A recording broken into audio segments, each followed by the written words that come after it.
Okay, now we extend the protocol a little bit by using randomness. So randomized protocol, randomized communication protocol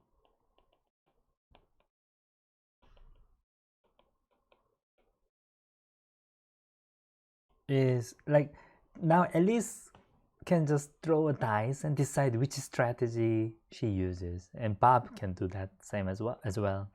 So it's like a probability distribution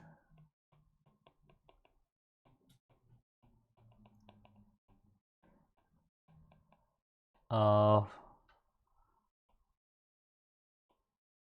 over a set of possible. The previous one is deterministic, so possible deterministic protocols. So at each time, one can use some randomness to decide what to do.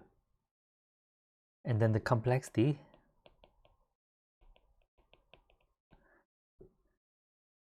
of a randomized protocol. Yes, the randomized communication protocol is the expected number of transmitted bits in order for Elise or Bob to determine the answer.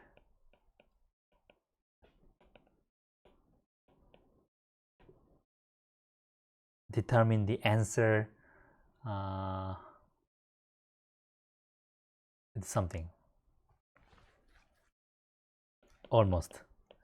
let me prove what I mean. Yeah, so almost means because we use randomness, sometimes we must have some error. So let me say a randomized protocol, let's say R, X, Y, verb.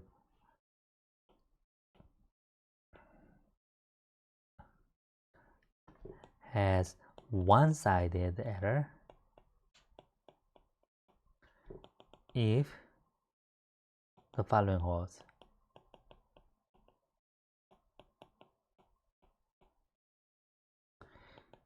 If the answer is no, then the protocol always output no. Okay. If the true answer is yes, then the protocol then the probability that the protocol outputs yes is at least half. All right, so if the answer is no, then the protocol will always say correct answer, no. If the answer is yes, this protocol will always, not always, but the probability that it says yes is at least half. So that's why we say it's one-side error. Yeah, so it sometimes gives false negative, but it never gives false positive. And now, with all this introduction, I'm only going to talk about one problem. So what is the problem? This is the problem that I mentioned before, the identicalness.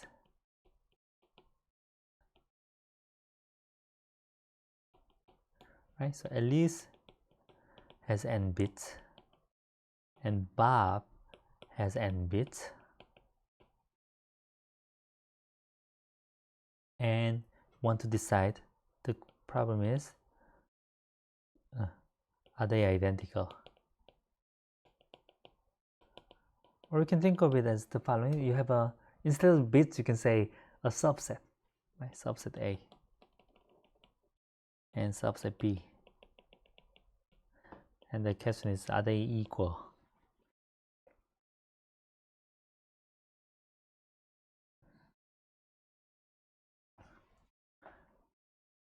Oh, but in order to say, all right, so are they different? Okay, let me change the problem. Okay, are they different? That will have only one side error then. Are they different?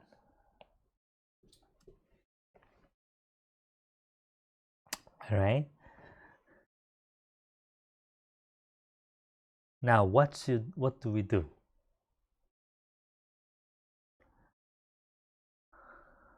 Okay, what do we do?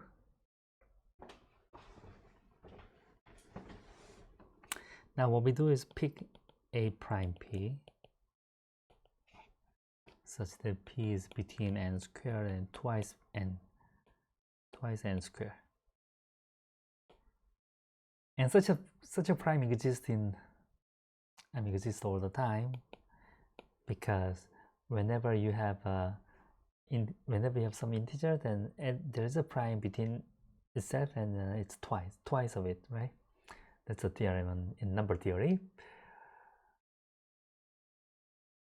And let's say A0, A1, AN minus 1 are these 0, 1 bits for, so these are the inputs for Alice. And B0, B1, BM minus 1 are the inputs for Bob. Right, now I'm going to construct the polynomials. So AX is maybe it's A0 plus A1x plus A2x squared, A n minus 1x to the n minus 1, and BX is B0 plus B1x plus B2x squared, Bn minus 1x to the n minus 1. And A, B are polynomials over the finite field of size P, right? So this Fp is the field with P elements. So this is why we chose P to be a prime. Now, here's the protocol.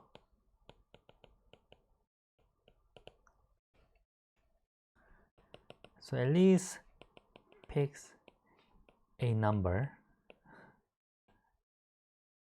okay, random number, randomly,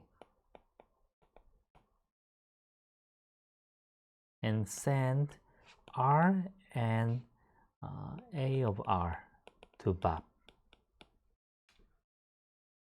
Okay, and then Bob computes, and B of R. If A of R is different from B of R, Bob output 0, 1. They are different, so it's 1. If A of R is equal to B of R, then Bob outputs 0.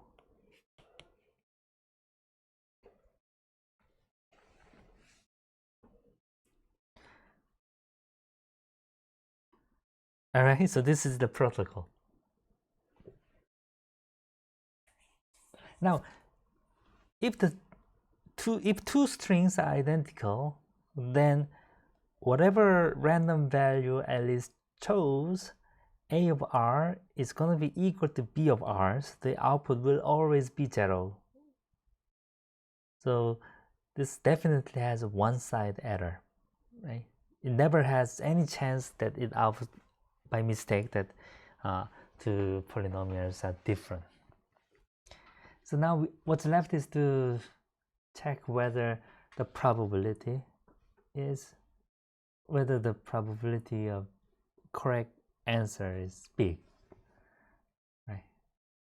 But what is the probability that AR is different from BR? Actually, let's just look at this. What is the probability that AR is equal to BR?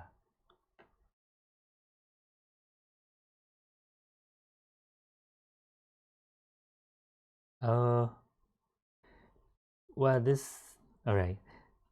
There are choices now. I can either make it extremely small or, okay, let's choose a prime later. Let's choose a prime between n and 2n. That's fine. So then, no, not n and 2n.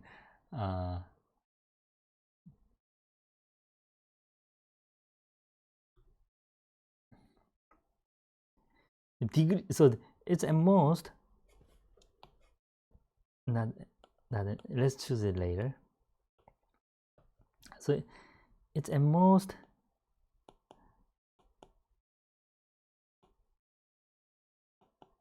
degree of A minus B divided by the size of the field.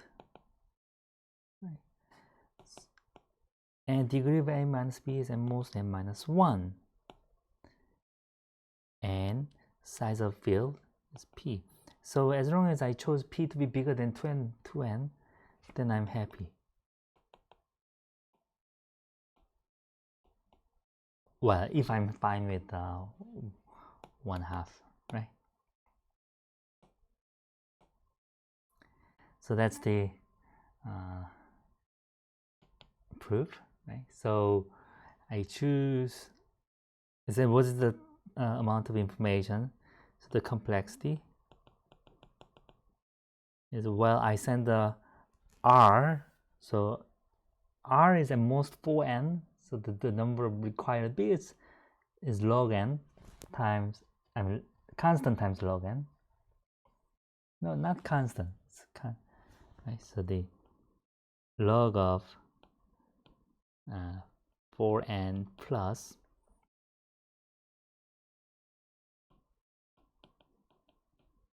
log of, and then we need to compute again. Yeah, this is log of 4n, right? So this is big of log of n.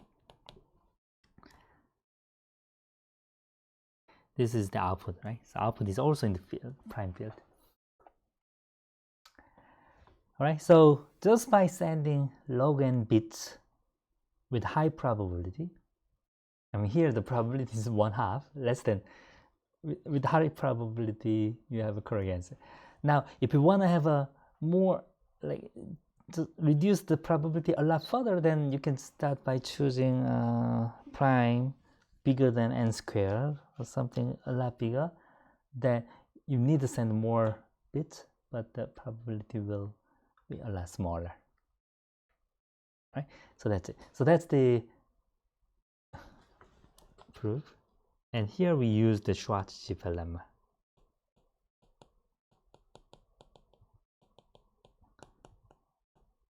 Do you remember the lemma? This lemma was covered the section on subspaces in general positions. So let me remind you, where it is. Yes, here it is. So this is the lemma that I'm mentioning, right? We prove it by using simple induction. The probability that some polynomial of degree b is equal to 0 is at most degree over n. All right, so that's what we used.